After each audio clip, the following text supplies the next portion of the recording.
Good afternoon, this is HorseRacingNation.com handicapper Jared Horak with your video feature race of the week. This week's feature race for Saturday, June 25th is going to be the 9th race from Belmont Park, the Grade 1 Mother Goose. This is for 3-year-old fillies. Let's meet the contenders. Now, breaking from the inside is going to be Victoria's Wildcat. This one looks best as a late running sprinter, so I don't think she's going to be able to get the distance here. A Salty Strike is going to break next to her. This one definitely likes Churchill Downs, but she's making her third start in 5 weeks. And now she's away from Churchill this time. I just think the competition's better. She's had too many races recently. I'll try to beat her. Joyful Victory, your 9 to 5 morning line favorite. This one is 0 for 3 in the Grade 1 ranks, but she has won a couple of Grade 2 and Grade 3 events. Ramon Dominguez is going to ride. She's an obvious threat. Buster's Ready for trainer Todd Pletcher, coming off a second place finish in the Black Eyed Susan. This was a contender as well. And then Alseera from the outside post could end up being your pace setter. A $500,000 purchase for Karen McLaughlin. Like I said, she's going to go out there. She's probably going to try to steal this one. Now my top choice is going to be Buster's Ready for trainer Todd Pletcher. That was a good effort in the Black Eyed Susan. In that event, she chased a fast pace. She was racing wide. She ended up clearly second best. The winner, Royal Delta, was visually impressive for trainer Bill Mott.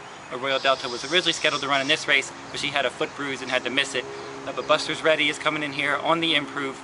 She has that good tactical speed. Coming off that big effort. As I said, she earned a nice 104 brisk speed rating for that one, so she's on the upswing. She's going to sit that good trip, probably just off the pace, under John Velasquez. If she's good enough, she could get the job done at a little bit of a price. As I mentioned, Joyful Victory, probably the one to beat in here.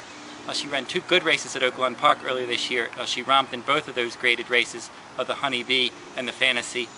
And last time out, in the Kentucky Oaks, she ended up finishing a disappointing 4th, breaking from the inside post.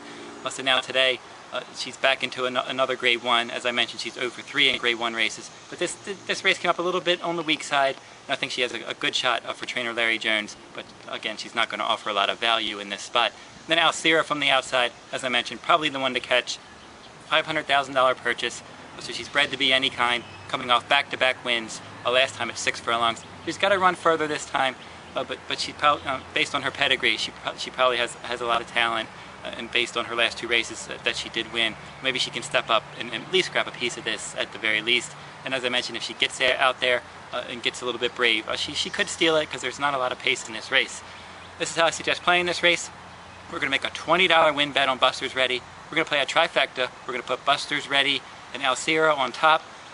Throw in Joyful Victory in the second spot. So you want Alseera, Joyful Victory, and Buster's Ready in the second spot, and then you put all in the third spot. That $1 trifecta, that'll cost $20 in this 7-horse field. And that'll wrap up this week's video race of the week. This is HorseRacingNation.com handicapper Jared Horak. Good luck at the races.